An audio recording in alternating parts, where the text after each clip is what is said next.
A história começa com uma guria chamada Nishino acordando, e parece que essa mina dormiu demais. Depois que ela acorda de um pesadelo bem intenso, ela toma um banho, se arruma e abre a porta. Só que ao abrir, ela tem outro flashback daqueles paparazzi tirando fotos dela e quase entra em colapso, até que o motorista grita: "E aí, minha filha, você tá bem? Bora?" Nisso ela se recompõe e o motorista leva ela pra escola. Quando a Nishino chega, todo mundo fica de boca aberta, afinal ela é a garota perfeita. Ela é linda, inteligente, ex-atriz e ex-idol. Todo mundo quer ser amigo dela e ela é tratada como uma celebridade. Enquanto os alunos a cumprimentam, ela vai até os armários e avista a única pessoa de quem ela não suporta: o Minoru Kanego, o nosso prota. Ele é feio, pobre, baixo, sem sal e não liga nem um pouco para Nishino, e sempre esquece o nome dela. Nishino sempre tenta puxar assunto com ele para ver se ele lembra, mas como todas as vezes, assim que ela dá um oi para ele, ele responde a chamando de Nishimura. Nisso a mina congela no lugar, com um sorriso sarcástico e com uma fúria interna. O problema não é só ele errar o nome, mas o pior é que quando ela tá perto dele, ele age como se ela fosse invisível, e isso a deixa putaça da vida, porque ela não tá acostumada a ser ignorada. E até quando eles se encaram, parece que ele tá olhando direto através dela. O cara tem a visão de 1000 jardas, esse aí já viu coisas, e é aí que o ódio dela por ele fica completo.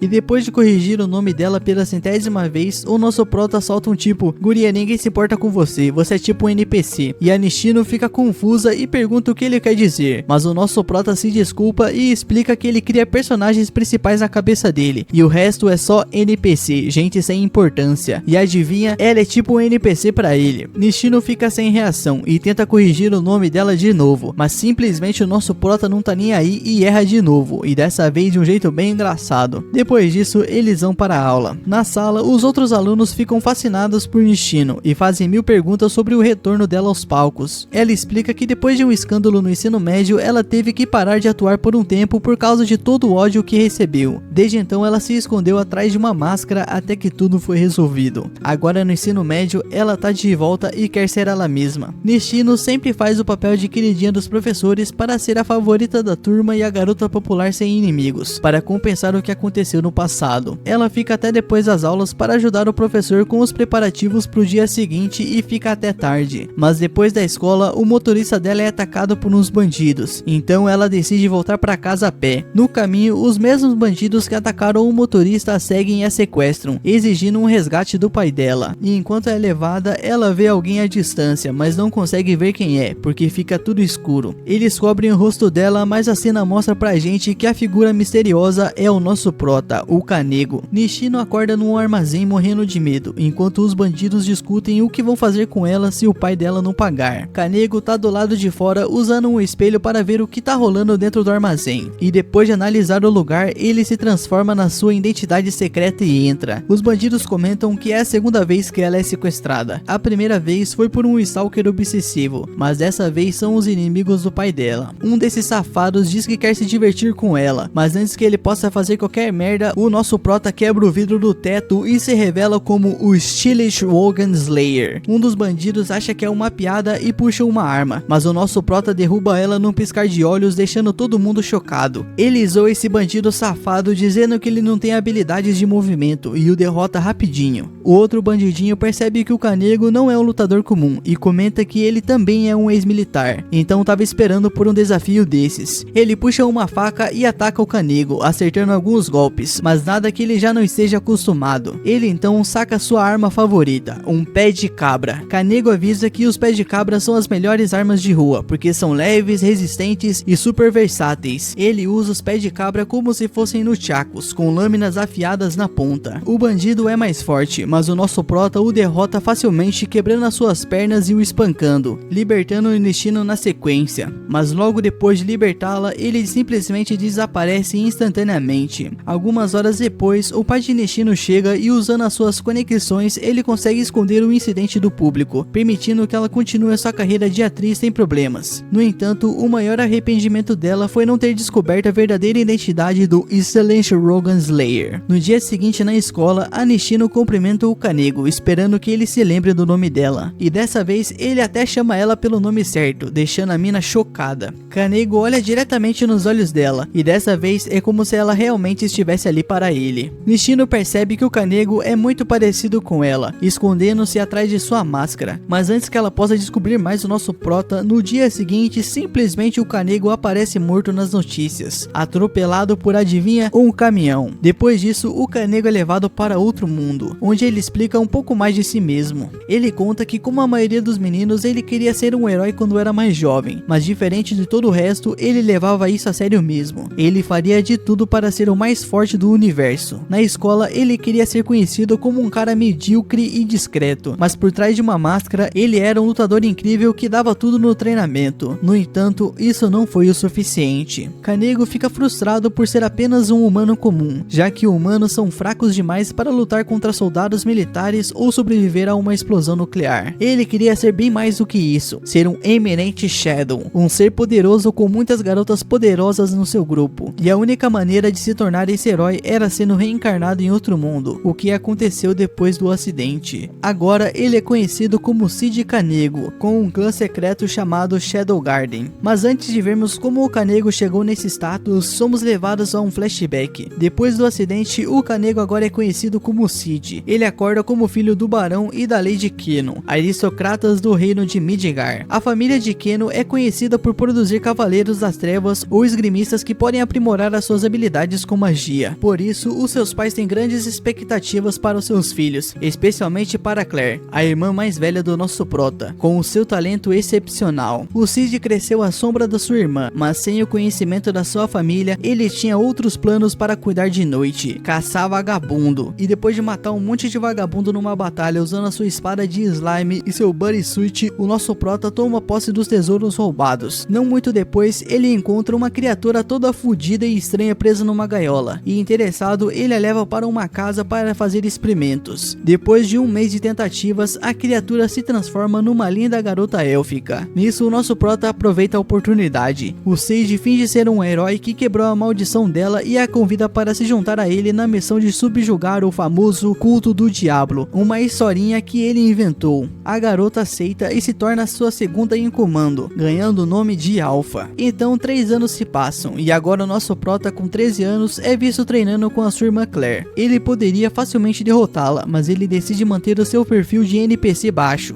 Nisso, depois dos 15 anos, todo nobre tem que ir para uma escola fodida, e a mina estava se preparando para ir, porém ela desaparece. O nosso prota e a sua organização The Shadow Garden descobrem que o culto do diabo está por trás do sequestro. Nisso, o nosso prota e seus subordinados partem para resgatá-la, enfrentando o Conde Gruice, um alto oficial do culto. O nosso prota derrota esse safado com facilidade e resgata sua irmã, mas ela decide partir para a capital real. 2 anos depois, o nosso prota se matricula na mesma academia que a sua irmã. Ele mantém o perfil baixo e escolhe 2 amigos que estão no fundo da escala social. No caminho para a academia, enquanto pegam um bonde, eles lembram o Sage da sua punição por ter tirado a nota mais baixa no teste. Ele tem que confessar o seu amor para a garota mais popular do campus, a princesa Alexia Midgar. Nisso, nosso prota decide fazer logo esse evento canônico, achando que a mina vai humilhar ele e depois ele pode seguir com a sua vida. Porém, para surpresa de todos, quando ele vai fazer o pedido, a mina simplesmente aceita, e a notícia se espalha rapidamente pela escola, deixando todos os alunos chocados, inclusive o nosso prota. Fala meu mano, desculpa interromper seu vídeo, só passando aqui pra falar de coisa boa. Você já pensou em ter um canal no YouTube, mas acha que é difícil ou não sabe nem por onde começar? Eu tenho algo aqui que pode te mostrar o caminho e fazer você mudar de vida, isso mesmo. Clica aqui no link da descrição e descubra como transformar essa sua ideia em realidade. A sua hora chegou, meu mano, vem comigo. A Alexia aceitou o pedido na hora. Ela disse que estava esperando alguém como nosso prota para engatar no relacionamento. Ele é o cara certo. No refeitório, no dia seguinte, ele comenta com os seus amigos que acha isso muito esquisito. Ele tinha certeza que seria o contrário. Mas antes que ele pudesse pensar muito, a mina simplesmente aparece e decide se juntar ao grupo. Ela vira para o nosso prota e diz bem no cangotezinho dele que sabe que ele tá treinando esgrima no Royal Bushing para a aula de educação física da tarde. E ela solta bem no ouvidinho dele, bem assim, ó: que tal a gente treinar junto mais tarde, seu safado? O nosso prota não curte muito essa ideia e responde que a sua turma é muito inferior, mas a Alexia logo rebate, dizendo que elogiou tanto ele que abriram uma vaga para a turma principal. E depois disso pronto, agora ele estava lá, lado a lado com o Zenon, o instrutor de educação física de esgrima real. Diferente das aulas normais, esse lugar tá cheio dos burguês safado, e o clima é tenso com um monte de gente séria com sangue no olho. O Zenon então vira para o nosso prota e manda a clássica: pergunta: e aí, meu nobre, quanto você aguenta na rusca? Você é forte? E durante seu duelo com a sua namorada, ele percebe que seus golpes nunca acertam de verdade. Mas claro, tudo isso é parte do plano. No fundo, ele só está mantendo essa farsa porque precisa de dinheiro, afinal a mesada não cobra suas operações secretas. Então ele aceita continuar no relacionamento fake, em troca de uma graninha. E assim, o Kanego começa a passar por várias situações ridículas que qualquer pessoa normal evitaria. Mas é exatamente por isso que a Alexia gosta do estilo dele. E apontando a espada para ele, ela pergunta qual é a real intenção por trás de suas palavras. E ele responde que só se irrita quando as pessoas discordam do seu gosto. A Alexia ouve, dá um sorrisinho irônico e simplesmente sai do trem sozinha. E assim parece que o namoro de fachada chegou ao fim. Só que é aí que vem a bomba. O Zenon informa que a Alexia não voltou para o dormitório na noite passada. A Ordem dos Cavaleiros está investigando e como o Kanego foi a última pessoa vista com ela, agora ele é o principal suspeito. Exatamente o tipo de encrenca que ele não precisava agora. Enquanto isso, a Alexia acorda em um lugar estranho presa por correntes mágicas. Ela percebe que não está sozinha e tem outra pessoa na sala, provavelmente usada como cobaia para alguma experiência macabra. E então entra em cena um médico bem sinistro. Ele olha para Alexia com satisfação e diz que finalmente a encontrou. O seu sangue é de cria, ele afirma. Vai me ajudar a trazer o demônio de volta à vida. Hehe, que legal. A Alexia revira os olhos. É sério isso, mano? Mas o cara não tá de brincadeira. Ele quer extrair cada gota de sangue demoníaco dela para concluir o seu experimento. O pior é que ele se acha um gênio incompreendido reclamando que destruíram seu laboratório antes de ele terminar a sua pesquisa. Enquanto isso, o nosso prota tá preso no pior interrogatório da história. Ele aguenta a dor física numa boa, mas o que realmente incomoda é estar vivendo um clichê de personagem secundário. E ele não pode deixar isso acontecer. Do outro lado, a Alexia segue dando seu sangue e sendo drenada com tanto que poderia abastecer um banco de doações por anos. E cansada, ela pede pro cara pegar leve. Calma aí, meu padrinho. Mas o médico só ri e diz que vai continuar extraindo mais e mais. Ele desconta sua frustração na cobaia ao lado e segue em frente com seus planos malignos. Enquanto isso, a princesa Iris, irmã da Alexia, agradece a ajuda do Zenon na investigação. Ele diz que se sente responsável pelo que aconteceu, mas ela duvida que a culpa seja dele. O foco agora é resgatar a Alexia. Eles suspeitam de Kanego, mas Iris não acha que ele teria força para sequestrá-la. Ainda assim, ele será monitorado quando for libertado. Já a irmã do Kanego fica furiosa ao saber que o seu irmãozinho está sendo tratado como um suspeito. Depois de ser expulso do interrogatório, o Kanego pensa que poderia simplesmente se curar a ele mesmo, mas isso não combinaria com a sua persona de figurante. Ao voltar para casa, ele encontra a Alpha esperando por ele. Ela já está sabendo de tudo e comenta que as garotas do grupo estão avançando na investigação do culto. Além disso, a sua influência só cresce. O Kanego tem certeza de que elas levam vidas normais, mas sabe que o culto foi responsável pelo sequestro da princesa. A família real tem o maior acúmulo de sangue de heróis, então era só questão de tempo até eles tentarem algo. A Alpha percebe que o Kanego está carregando um peso gigante e diz que ele deveria confiar mais nelas. E ela já cobra o cara, que assim que eles resolverem isso, ele deve um Tuna King pra ela. Eu não sei o que é isso, mas ela disse isso. Antes de sair, a Alpha pergunta se ela deve dar um fim nos dois espiões vagabundos que estavam de olho no nosso prota desde o trem, mas ele nega dizendo que só estavam fazendo o trabalho deles. Tranquilo, meu filho, mas avisa se você mudar de ideia,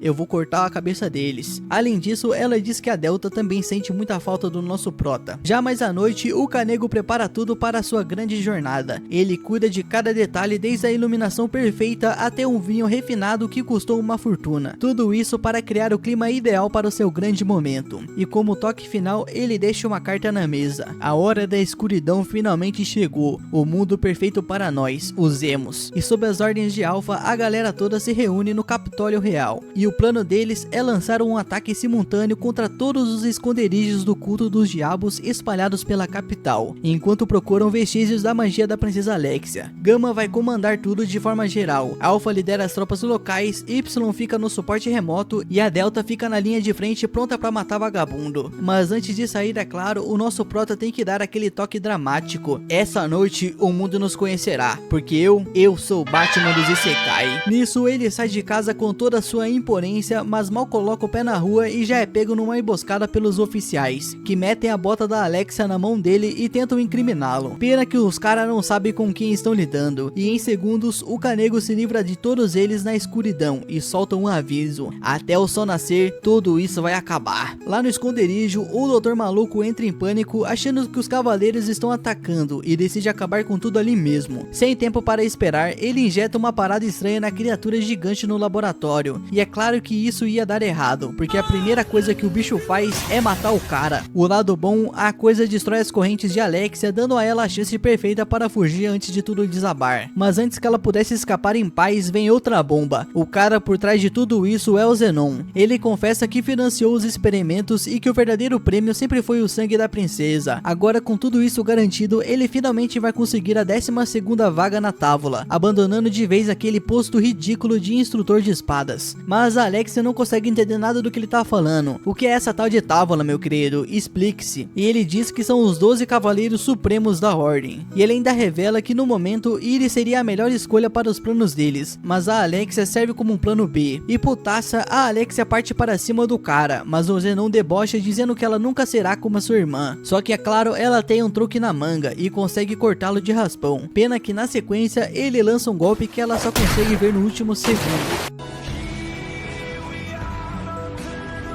Quando tudo parece estar perdido, adivinha quem aparece? Isso mesmo, o Homem de Preto. O Shadow surge das sombras pronto para ação. O Zenon solta uma provocação. Então você é o safado que anda metendo os dedos nos nossos planos, né, seu merda? Nisso o Shadow só responde: vocês são um bando de covardes perseguindo os mais fracos. Vocês são uns lixo. Nisso o Zenon avisa que dessa vez o jogo mudou. Afinal, ele é o membro do núcleo da távola. Ele avança contra o Shadow, mas Alexia não consegue nem acompanhar os movimentos. No meio da poeira, o nosso Shadow debocha: você é um merda, mano, você não é nada. Enquanto isso, na cidade, o monstro solto pelo doutor está causando o maior estrago. Os cavaleiros das trevas tentam de tudo, mas a criatura se regenera rápido demais. A Iris ataca com precisão, mas nada parece resolver. Então ela ativa sua técnica especial, envolvendo a sua espada em chamas e parte para acabar com o bicho de uma vez. Nisso, a Alpha surge do nada e a interrompe: você tá fazendo a criatura só sofrer mais, sua vagabunda, para com isso. E com um único golpe poderoso, a Alpha evapora o monstro, e Iris fica chocada com isso, mas a Alpha só manda o recado: fique fora do caminho da nossa organização. Nisso ela some, deixando a Iris confusa e ainda procurando por Alexia. Já no duelo, o Zenon percebe que subestimou o Shadow, então ele ativa o poder da távola, ficando ainda mais forte e tenta intimidá-lo. Mas o Canego nem precisa se esforçar, e em um piscar de olhos, ele acerta o Zenon pelas costas. Furioso, o Zenon parte para cima descontrolado. Os seus golpes são rápidos, precisos e beiram o transcendente, mas o Shadow nem se abala, e enquanto Alexia observa a luta, ela percebe algo. Por mais que ela tenha treinado com afinco, ela nunca conseguiu superar a sua irmã. Sempre foi vista como medíocre, mas ao ver o Shadow lutando, ela finalmente entende: não é questão de talento inato, e sim da forma como você usa a esgrima. O Zenon, já sem opções, puxa uma cartada final, uma pílula que desperta o poder além das limitações humanas. Só que tem um problema: se alguém comum tomasse isso, seria facilmente dominado pela força e morreria. Ele então engole a cápsula, e a sua forma muda completamente, o tornando uma aberração demoníaca. Ele acha que agora sim está no topo, mas o Shadow, ele solta um suspiro: é só isso, seu merda, não se acha o todo poderoso. E com uma sequência absurda de soco e porrada, o Shadow desmonta o novo Zenon com facilidade, e então ele resolve dar o seu showzinho. Ele conta a história de um homem que queria sobreviver a uma bomba nuclear, então treinou seu corpo, mente e habilidades até o limite, e se tornou algo nuclear. E no momento seguinte, ele se autodeclara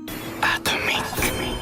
A explosão mágica que ele causa é gigantesca, consumindo o Zenon e iluminando o céu com um clarão divino, e a cidade quase vai junto no processo. A Alpha e as outras meninas observam o espetáculo, enquanto Alexia, agora salva, só consegue segurar a sua espada pasma. Nisso, a Iris aparece correndo e abraça sua irmã. Ela diz que estava procurando ela por toda parte, mas que agora estava tudo bem. No dia seguinte, a Alexia encontra o nosso prota e meio sem jeito confessa. Ela diz que talvez seja tarde para confessar, mas ela finalmente aprendeu a gostar do seu próprio estilo de esgrima, e o nosso prota, que tá pouco se fudendo pra ela, vai embora e deixa ela pensativa. E então ela pergunta pra ele que, já que o Zenon tá fora do caminho, se eles poderiam continuar mantendo o relacionamento fake por mais um tempo. Mas antes que ela pudesse concluir, o nosso prota já tinha recusado. Ele é um cara solo, um lobo alfa, o Batman. Porém a mina não gostou nada de ser recusada, e mais tarde, atrás da escola, enormes quantidades de sangue são encontradas atrás de um prédio. Nenhum corpo, nenhum ferido e nenhum desaparecido. só um novo mistério nasceu, um dos 7 grandes mistérios que vão rondar a história dessa escola. O culto demoníaco por enquanto foi interrompido, o poderoso Lord Zenon simplesmente evaporou sem deixar nenhum rastro, e esse foi o relatório de Alpha, e a organização já prevê que um dia todos os inimigos do nosso prota sumirão dessa mesma forma. Enquanto isso, Zeta encontrou um novo alvo, com base no relatório de pesquisa feito por Eta, e agora eles têm um problema urgente, uma carta misteriosa que afirma que trará o julgamento da morte. Parece que o culto dos diabos e a organização Shadow está simplesmente prestes a colidir. Iris descobre que o melhor espadachim de todos fazia parte do culto demoníaco, e considerando essa informação ela decide criar uma nova organização, confiando essa missão a Glenn e Marco. Mas antes eles precisam de uma pista, e principalmente de alguém que possa decifrar alguns enigmas. No pátio da escola, uma guria cheia de livros acaba esbarrando no nosso prota, que tá todo machucado. Ele gentilmente estende a sua mão para ajudá-la e tudo parece estar em paz, por enquanto, porque em outra parte desse mundo, um homem implora por sua vida. A sombra que se aproxima dele lembra o Shadow e sem piedade o elimina, repetindo diversas vezes: nós somos o Shadow Garden. Enquanto isso, os amigos do Canego perguntam como andam as coisas com a princesa Alexia. Ele já chegou lá, não chegou? E ele apenas responde que eles terminaram, e eles lamentam o fato de que ele nem ao menos tenha dado um beijo nela. Um dos amigos do Canego diz que ele é um covarde, porém sugere um lugar que pode ajudar. Seria o famoso Mitzi, um local de que todos estão falando. Lá vendem todo tipo de coisa que ninguém nunca viu antes, como chocolates e outras iguarias. O nosso prota fica curioso e aceita ir a esse lugar e descobrir o que tem nesse mundo que se chama chocolate. Enquanto isso, em uma reunião, a Iris exibe um artefato confiscado de uma instalação pertencente ao culto dos diabos, e por enquanto ninguém tem ideia do que ele faz, então só tem uma solução: perguntar para a mente mais brilhante do reino, Sherry Bernard. Sherry hesita dizendo que ainda é apenas uma estudante, mas a nossa Iris insiste dizendo que nenhum pesquisador é melhor do que ela. Os rumores sobre Sherry são extremamente positivos e até o pai dela concorda. Essa seria uma oportunidade incrível para ela expandir os seus conhecimentos. No fim, a mina acaba aceitando o desafio, e só por precaução, a Iris designa a Ordem Carmesim para protegê-la. A Alexia também decide ajudar, pois essa investigação pode ser muito importante. Em outro ponto da cidade, há uma longa fila para entrar em um local extravagante. A arquitetura é muito moderna, parece um shopping, e de alguma forma traz lembranças da vida passada do nosso prota. E todos nessa fila são um bando de burguês safado de alta classe. Mas de repente surge uma garota perguntando se eles estão interessados em participar de uma pesquisa. Os amigos do Cid ficam empolgados, mas só uma pessoa pode entrar, e é claro que é o nosso prota. E ao entrar na loja, o nosso prota começa a notar algumas semelhanças com o que conhecia de sua vida antiga, e então ele encontra um rosto familiar. É Gama, uma dos membros do Shadow Garden, é a dona do estabelecimento. Ela tem se dedicado a recriar com um pouco dos recursos que tem uma parte do conhecimento que seu mestre compartilhou com ela. O Canego, no entanto, não lembra de ter contado nada tão importante para ela. Para ele, eram apenas coisas aleatórias, como o fato de que se você pegar grãos amargos e jogar um monte de açúcar, eles viram algo delicioso. E assim nasceu o chocolate. Aos olhos do Shadow, Gama é extremamente inteligente, talvez até a mais genial entre as 7 sombras. O seu único problema é que ela não tem nenhuma habilidade atlética. Ainda assim, ela fez um trabalho incrível. Sentado no seu troninho, o Canego se sente um verdadeiro rei, mas ele ainda se pergunta como essa mina conseguiu construir algo tão caro assim. No fim, o Canego decide recompensá-la, reconhecendo que mesmo com todo o talento dela, ela ainda não chega aos pés do seu mestre Iris. Enquanto devora um chocolate, a Sherry pergunta do que aquilo é realmente feito, e seu pai sugere que ela veja isso como um presente especial. Afinal, esse tipo de coisa tem um nome: amor. Ele lembra que a pesquisa dela é muito importante, mas que ela também precisa aprender a interagir com outras pessoas. Por outro lado, o pai de Sherry parece estar bem doente. Ela agradece ele por tudo que ele fez. Se ele não tivesse a adotado naquela época, quem sabe onde ela estaria agora. Enquanto isso, o nosso prota observa um papel estranho quando sente uma presença ao seu lado. E é Danido, que pergunta se ele estuda ali. E ela responde que não, ela só pegou a roupa emprestada para chamar menos atenção. Quanto ao Homem de Preto, na última batalha, houve uma lavagem cerebral que destruiu a sua mente. Essa é uma característica comum na vanguarda do culto dos diabos, os terceiros filhos. Nem mesmo se quisessem, eles conseguiriam arrancar qualquer informação dele. O traje que ele usava foi obtido através do mercado negro. Acontece que o papel nas mãos do Canego é na verdade uma ficha de inscrição preliminar para o festival de Bushin. Um dos seus amigos queria participar, mas como estavam lesionados, eles colocaram o Canego para participar do torneio sem pedir a sua permissão. E ele obviamente não quer entrar, porque isso acabaria com o seu disfarce de NPC PC. Um dos seus amigos, empolgado, diz que se ele conseguir lutar no torneio, ele poderá conquistar até 2 ou 3 garotas ao mesmo tempo. Eles falam tanto que o nosso prota já sem paciência dá logo um soco para que eles fiquem mais quietos. Sobre o culto, eles descobriram que se eles pegam órfãos com aptidão mágica e filhos de famílias pobres, eles podem fazer uma lavagem cerebral e os transformarem em servos. Neil desconfia que o culto esteja tentando usar o nome do Shadow Garden para forçá-los a sair do esconderijo. E se é isso que eles querem, o nosso prota diz que não vai cair nessa. Mas parece que a presença de um primeiro filho foi confirmada na capital real. O nome dele é Rex. Diferente dos outros, ele conseguiu manter a sua identidade. E se eles estão enviando crianças nomeadas para a capital, o Canego imagina que já há um propósito maior por trás disso. Ele diz que se alguém armou esse palco, existem outras maneiras de lidar com isso. Ele sempre está pensando em todas as possibilidades, analisando friamente qual é a melhor solução. E Neil já está convencida de que ele sabe o que pode fazer. Enquanto isso, Claire vence outra luta no torneio, e um homem começa a chamar todos para entrarem e fazerem as suas apostas. A próxima batalha será com ninguém menos que a imparável presidente do conselho estudantil, Rose Orina, a princesa do reino de Oriana, famoso por sua arte, cultura e por formar os melhores espadachins da academia. E o seu oponente é um verdadeiro prodígio. Ele não só tem habilidades absurdas, como também é extremamente popular. A luta então começa e a Rose prepara para revelar as 48 técnicas que aprimorou após anos de treinamento. Já o nosso prota, bem, ele decide se deixar perder de propósito. Só que no meio da luta, ele se levanta e diz: "Isso ainda não acabou, minha filha." E ele continua repetindo isso mesmo após levar soco atrás de soco. E Rose finalmente admite que o subestimou e pede desculpas. Mas agora ela vai acabar com isso. O nosso Canego acaba sendo salvo pelo próprio juiz da luta. E no fim a Rose admite que tem respeito por ele. Agora tudo enfaixado, o nosso prota espera o momento certo para mostrar o restante das suas técnicas secretas. Sherry aparece demonstrando preocupação ao vê-lo naquele estado. Ela admite que não costuma assistir muitos duelos, mas a forma como ele continuou se levantando foi incrível. E para ele, essa garota tem pensamentos incomuns, mas algumas pessoas nesse mundo já são meio peculiares. Sherry entrega para ele alguns biscoitos, e talvez seja como um agradecimento por tê-la apresentado aos doces movimentados desse mundo. Então ela pergunta para o nosso prota se ele quer ser amigo dela, e ele diz meio relutante que não tem problema nenhum em ter amigos, então ele acaba aceitando. Feliz com a resposta, ela conta tudo a seu pai, e o Canego já tinha ouvido falar dele, um mestre espadachim e artista marcial talentoso, e ele também está na lista das pessoas com quem ele nunca deveria interagir caso quisesse permanecer na sombra. Ele sempre achou que nunca teria contato com esse tipo de figura, mas parece que ele foi muito descuidado. O pai de Sherry explica que ela está envolvida em uma pesquisa de um artefato para a Ordem dos Cavaleiros, e se não for pedir muito, ele pede para ele cuidar da filha dele. O Canego, por outro lado, já está planejando usar os seus ferimentos como desculpa para sumir e ficar escondido em casa. E no fim da tarde, a mina tá pensando em casa se ela deveria mesmo ter visitado o nosso prota, porque eles são amigos, mas ela fica meio relutante. A Alex ainda está se recuperando de tudo que aconteceu com ela. Enquanto isso, a Sherry aparece em sua casa tomando um café. Sem rodeios, ela vai direto ao ponto. "E aí, minha filha, você ainda tá namorando com o protagonista dessa história, tipo, romanticamente?" Nisso, a Alex dá de ombros e responde: "Calma lá, minha filha, a gente terminou. Quer dizer, na verdade, a gente nunca teve junto, a gente só fingiu." E Sherry nem tenta disfarçar de felicidade ao ouvir isso. E ela diz que entendeu, e que já fez amizade com ele no outro dia. No fundo, a Alexia fica incomodada, muito incomodada. Aquilo definitivamente deixou ela putaça da vida. Tudo parecia seguir normalmente, pelo menos para um personagem secundário, até que a princesa chega e começa a explicar sobre a eleição para preencher a vaga do conselho estudantil. Enquanto isso, no esconderijo sombrio, o culto se prepara para o novo ataque. Uma esfera demoníaca começa a liberar uma energia estranha, criando uma barreira sobre a escola. O Canego percebe que isso tá muito errado, ele não consegue usar a sua sombra. Enquanto isso, a princesa Alex está no caminho da academia, provavelmente muito irritada depois de ver a Sherry toda fofinha com o nosso prota. Mas chegando lá, ela é pega de surpresa, os portões da escola já estão fechados. Do lado de dentro, os estudantes estão presos, enquanto a princesa Iris e os cavaleiros tentam bolar um plano. O problema, a barreira mágica impede qualquer ação, e para piorar, até os especialistas deles ficaram presos dentro da escola. Lá dentro, a situação não é muito melhor, os alunos continuam amarrados e a presidente Rose tá putaça da vida. Afinal, se eles nem podem usar magia, por que raios estão presos assim? Enquanto isso, o nosso prota e a Sherry começam a pensar em como dar um jeito na barreira mágica. Pelo que descobriram, tudo tá sendo mantido assim pelo olho de Ávaros. Depois de um tempo quebrando a cabeça, a Sherry finalmente cria um dispositivo que pode controlar o artefato. O nosso prota, é claro, fica impressionado, mas tem alguma coisa nos túneis secretos que não o deixa confortável. A Sherry então abre uma passagem escondida atrás de uma estante de livros e se prepara para descer as escadas escuras. No meio disso, alguns flashes do passado vêm à tona, a noite em que sua mãe foi assassinada e esfaqueada várias vezes. Sem ninguém para cuidar dela, um homem apareceu dizendo ser amigo de sua mãe e a acolheu. Mesmo agora em meio ao caos da escola, a Sherry sente um desejo de reencontrá-lo. E antes de seguir para a escuridão, o nosso prota lhe deseja boa sorte, e ela apenas sorri em resposta. Enquanto isso, na área onde os alunos estão presos, um deles está inquieto, querendo partir para a briga. Rose tenta segurar o pessoal, mas ao olhar o líder dos sequestradores, percebe que o cara é absurdamente forte. Só que os estudantes estão pouco se fudendo e estão prontos para a briga. Nisso, no momento que vão partir para cima, um barulho alto interrompe tudo. E então vem o choque. Alguns dos sequestradores começaram a atirar contra os alunos, e isso só aumenta a revolta de todos, mas a Rose insiste que eles esperem o momento certo. Só que a turma já está convencida de que se ficarem parados, todos vão acabar mortos. Do outro lado, a Sherry finalmente chega a um salão acima dos estudantes e observa toda a confusão. E quando ela vê o líder inimigo segurando o olho de Avros, ela percebe que essa é a chance perfeita. Sem pensar duas vezes, ela arremessa seu dispositivo mágico contra o artefato. Um clarão toma conta do local e boom, a barreira mágica é desativada. E Rose não perde tempo, assim que sente a sua magia voltando, ela parte com tudo para cima de um dos sequestradores. Em seguida, ela avisa os estudantes que eles podem lutar novamente. E o que acontece é claro, né? Um verdadeiro massacre. Os sequestradores entram em pânico ao ver os alunos revidando sem dó nem piedade. Mas o líder deles ainda tenta dar a última cartada. Ele ordena que eliminem todos. No meio dessa confusão, a Rose decide ir direto ao chefe dos sequestradores, mas cercada de inimigos fica difícil de chegar até ele. Nisso a situação começa a feder, até que do nada uma presença sinistra toma conta do lugar. E é claro que não poderia ser ninguém diferente, é o nosso prota,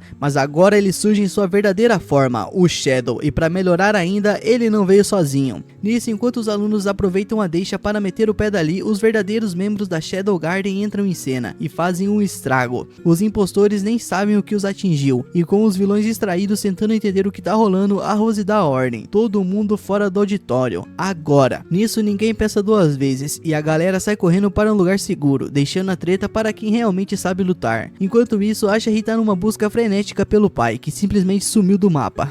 Eu já vi essa história. Em outro canto, o líder dos vilões decide que já era pra ele, e solta um produto químico que faz o prédio inteiro pegar fogo. Mas agora que a barreira mágica foi pro saco, a princesa Iris e seus cavaleiros finalmente entram na escola, só para descobrir que os alunos já estão do lado de fora. Confuso, ela quer saber o que diabos aconteceu, e a Rose explica: uma organização chamada Shadow Garden salvou eles, e esse nome faz a princesa ficar ainda mais preocupada. Mas calma lá, porque nem todo mundo saiu ainda. A Sherry continua lá dentro, insistindo em procurar o pai sem saber o perigo. Enquanto isso, o líder dos vilões se enfia no escritório para se livrar do disfarce. Só que é claro, o nosso prota esperto já tá lá, olhando para ele numa boa e mandando logo: e aí meu parça, por que essa roupa toda estranha? Nisso o vilão já fica em choque, o nosso Baticide já sacou tudo. O cara por trás de tudo isso é ninguém menos que Luther Bennett, o pai adotivo de Sherry. Com a identidade revelada, o Luther arranca a máscara e quer saber como o Cid descobriu, e a resposta é pelo jeito que ele anda, simples assim. Nisso nosso prota já joga na cara dele: e aí, qual é a sua, meu mano? Você fez curso de atuação porque ninguém sabia que era você, só eu.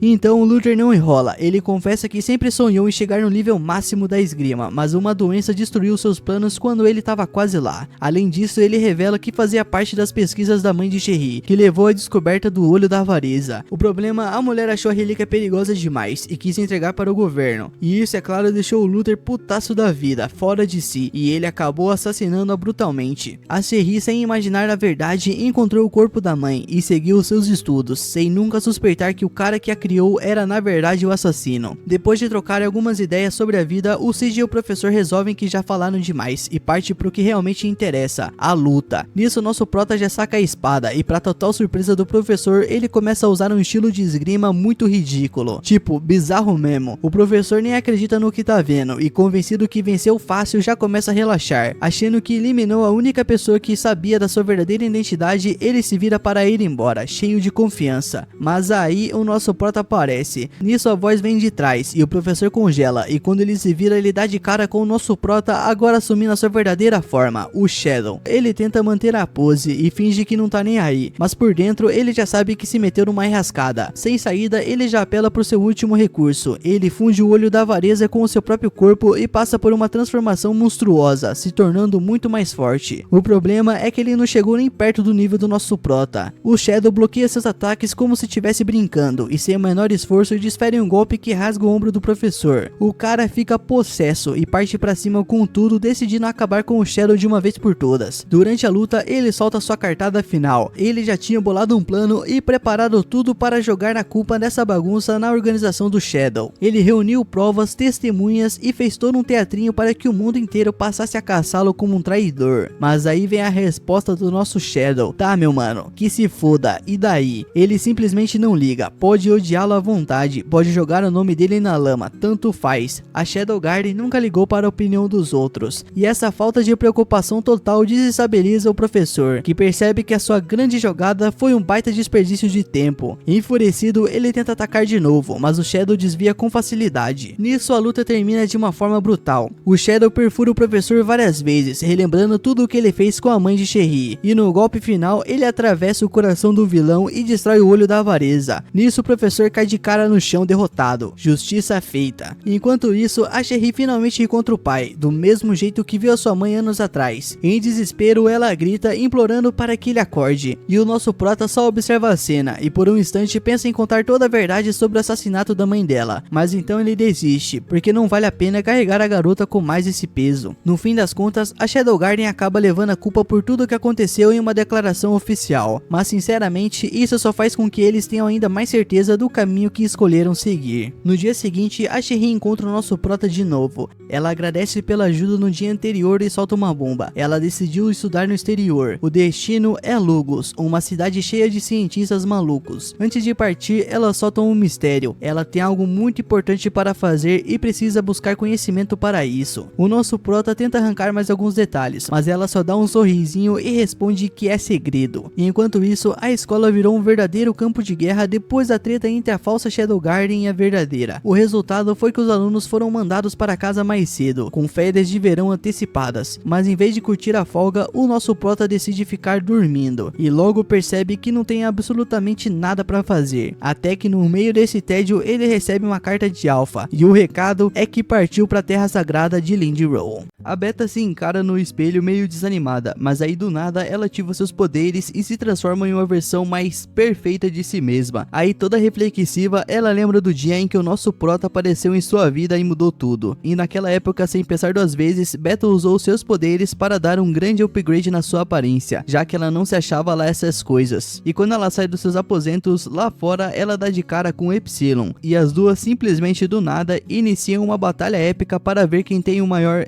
respeito. No meio da disputa, a Epsilon solta uma bomba. Segundo ela, o Lord Shadow tem olhado para ela com um certo interesse. Beta, indignada, acha que isso só pode ser um delírio da sua amiga, mas a Epsilon insiste e ainda cutuca. Talvez se seu busto fosse um pouquinho maior, minha filha, você receberia mais olhares assim. Enquanto isso, em outra parte do reino, a princesa Iris e a Alexa estão batendo perna num shopping. A Alexia precisa de roupas para sua viagem à Terra Sagrada, então a Iris aproveita para dar umas dicas sobre vestimentas, mas a Alexia tem outros planos além de se vestir bem. Ela quer investigar os últimos acontecimentos do reino. A sua estratégia é usar o seu rostinho inocente para evitar suspeitas. E Iris até entende, mas preferia que a sua irmã ficasse longe de encrenca. Mas antes que elas possam continuar a sua discussão, a presidente do shopping aparece, se desculpando por não ter vindo recebê-las antes. Para compensar, ela até oferece uns petiscos deliciosos. E a Alexia curte tanto esses doces que ela já pede para mandarem um carregamento para o quarto dela. Depois, ela pergunta se tem algo novo na loja, roupas bonitas para a viagem, tá ligado, né? Então a presidente, toda prestativa, leva ela até uma sessão especial, mas quando elas veem as peças, bem,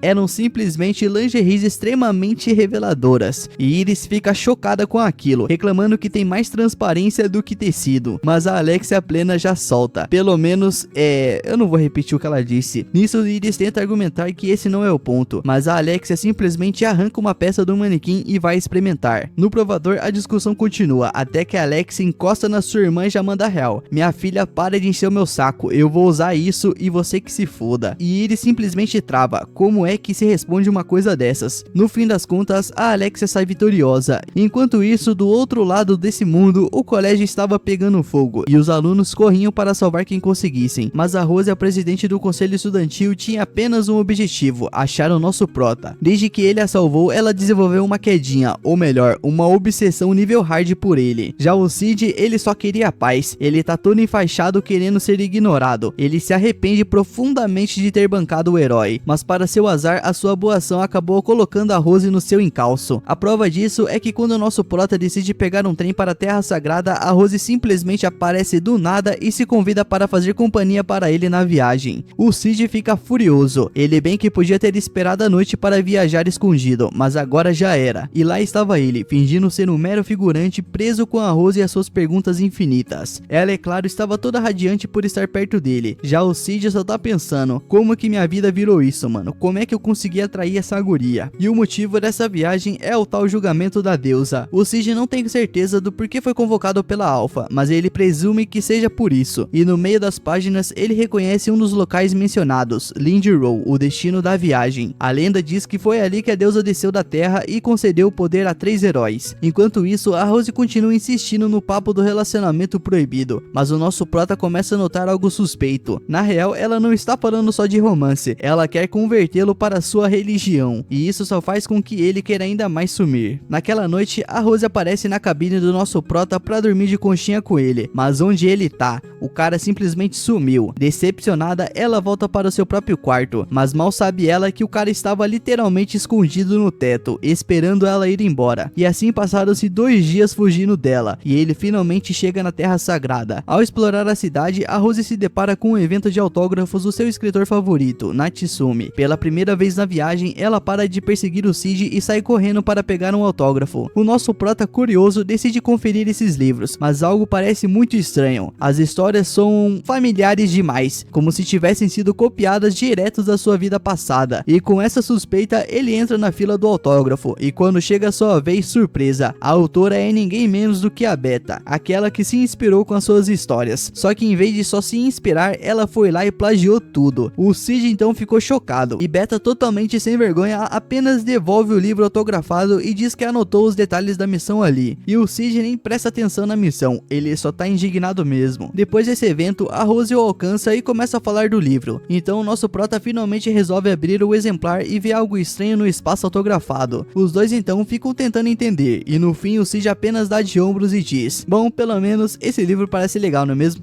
Enquanto isso, a Alpha está no meio de uma cena de crime digna de um thriller. Vários oficiais importantes da Terra Sagrada estavam mortos, e ela estava tentando descobrir quem era o responsável. Mas antes que conseguisse qualquer pista, guardas surgiram do nada, e claro, viram apenas uma coisa: uma mulher misteriosa saindo do local do crime. Em um piscar de olhos, a catedral foi fechada, e o sino da cidade começou a tocar, anunciando que um perigoso assassino estava solta. Longe dali, no topo de um prédio, o nosso prota ouviu os sinos e soltou uma risada. Não porque ele sabia exatamente o que estava acontecendo, mas porque o caos aleatório sempre deixava as coisas mais interessantes. E lá do alto, ele percebeu uma sombra se movendo rápido e decidiu segui-la. Pouco depois, ele encontrou Epsilon, que estava no meio de um pequeno serviço de limpeza, se é que você me entende. O nosso prota perguntou como as coisas estavam indo, e Epsilon fez um breve resumo. Ele ouviu, acenou com a cabeça e simplesmente disse: beleza, minha filha, só não vá falhar no seu trabalho, tá? Eu não aceito erros. Com isso, ele partiu para tocar o seu próprio plano. Chegando em Lindy Row, o nosso prota decidiu fazer o que qualquer um faria depois de uma viagem cansativa: dar aquela relaxada, não é mesmo? E nada melhor do que um banho para isso. E enquanto aproveitava sua água quente, ele começou a refletir sobre as suas preferências e chegou a uma conclusão importante: ele gosta do que gosta e não gosta do que não gosta, simples assim. E entre as coisas insignificantes que ele não gosta, fontes termais. E ironicamente, era exatamente onde ele estava agora. O problema, ele não estava sozinho, e quando ele entrou, ele deu de cara com a precisa Alexia, e a mina congelou no lugar, claramente surpresa, enquanto ele simplesmente a ignorava e fingia que nada estava acontecendo. Que diabos você tá fazendo aqui, meu filho? Ela soltou completamente nervosa. Mesmo assim, ela tentou puxar conversa e perguntou sobre seus ferimentos, já que na última vez que se viram, ela tinha certeza de que ele estava gravemente ferido. Mas ali estava o nosso prota, inteiro e relaxando como se nada tivesse acontecido. E ele apenas deu de ombros e respondeu que isso é normal, minha filha, eu sou protagonista. E quando ela insistiu para ele explicar, ele mudou de assunto na maior cara de pau e perguntou o que ela estava fazendo na cidade. Nisso a Alexia contou que foi convidada como convidada especial para o julgamento da deusa. Curiosa, ela devolveu a pergunta: o que você tá fazendo aqui, seu merda? Nisso nosso prota só sorriu e disse que um amigo o chamou porque um evento muito divertido ia acontecer. E fingindo desentendimento total, ele perguntou: aliás, o que é esse tal de julgamento da deusa mesmo, minha filha? Tô todo mundo falando disso, mas eu não sei o que é. Nisso a Alexia já ficou chocada. O cara simplesmente viajou da puta que pariu até ali, simplesmente sem saber o que ia rolar. Mesmo assim, ela explicou que o julgamento era um ritual de combate onde guerreiros antigos eram despertados do santuário para lutar contra os desafiantes. E o nosso Cydia achou aquilo bem interessante. Se eram guerreiros antigos, então era tipo lutar contra fantasmas. E no meio dos seus pensamentos, a Alexia cortou o devaneio e disse: nem adianta sonhar, meu filho, já é tarde demais para se inscrever. E como se não bastasse, ela ainda jogou uma provocação: só guerreiros dignos eram aceitos pelos antigos heróis. E o nosso prota apenas ignorou esse comentário aí, afinal ele já estava acostumado com essas provocações. Foi então que a Alexia revelou algo que finalmente prendeu a sua atenção: o arcebispo da catedral tinha sido assassinado. Cid reagiu com um sonoro nada, nenhuma surpresa, nenhuma expressão chocada, mas a mina continuou falando, determinada a compartilhar mais detalhes, até que de repente ela parou. Afinal já tinha falado o suficiente, não é mesmo? Ainda assim, ela tentou convencê-lo a se juntar aos Cavaleiros Carmesins se quisesse saber mais, e o nosso prota recusou sem pensar duas vezes. O Cid e a Alexia ainda estavam relaxando na fonte termal, quando a princesa começou a filosofar sobre ele. Em sua cabeça, ela tinha certeza de que ele tentaria alguma coisa. Como assim, minha filha? Mas o nosso prota, sem dizer uma palavra, deixou bem claro que ela podia esquecer essa ideia. Aliás, ele estava sendo bem educado. Durante todo o tempo, ele evitou olhar para ela, garantindo que os dois ficassem o mais confortáveis possível. Mas quando percebeu que ela estava, digamos, analisando o seu shape, ele decidiu cortar o barato. Pode parar, minha filha, você tá olhando demais. E a Alexia, claro, tentou tirar sarro da aparência dele, mas só foi o nosso prota se levantar que ela percebeu que talvez tivesse subestimado o garoto. O resultado, ela ficou completamente paralisada, de olhos arregalados sem palavras. No dia seguinte, a princesa estava com sangue nos olhos. O seu primeiro compromisso foi encontrar o arcebispo interino para exigir que a auditoria da igreja fosse feita, mas antes mesmo dela chegar com o pedido, ele simplesmente cancelou tudo. Como assim cancelado, seu porra? Você sabe de onde eu viajei, não sabe? E o arcebispo suspirou como se não tivesse paciência para lidar com crianças mimadas. Ele disse que a família real a enviou para auditar o arcebispo, mas agora ele estava morto, então qual é o sentido disso? E para complementar, ele explica que o foco deles agora é pegar o assassino, não perder tempo com o passatempo de uma princesa. O cara falou isso cheio de autoridade, e como se não bastasse o suficiente para irritá-la, ele ainda sugeriu que ela aproveitasse o julgamento da deusa e deixasse os assuntos da igreja para a igreja. Resumo disso, a Alexia saiu de lá mais furiosa do que entrou e já planejava conseguir a autorização do pai para continuar a sua missão. Mas se o arcebispo a irritava, a Beta conseguia ser ainda pior. Essa mulher era boa demais para ser verdade, e isso incomodava a Alexia profundamente, mas o que mais irritava ela de verdade era o tamanho dos atributos da mina. Ela só podia estar usando isso para atrair fãs. Já a Beta tinha outra visão. Para ela, a Alexia era só uma garota insistente tentando se aproximar do seu amado Lord Shadow, uma missão impossível, diga-se de passagem.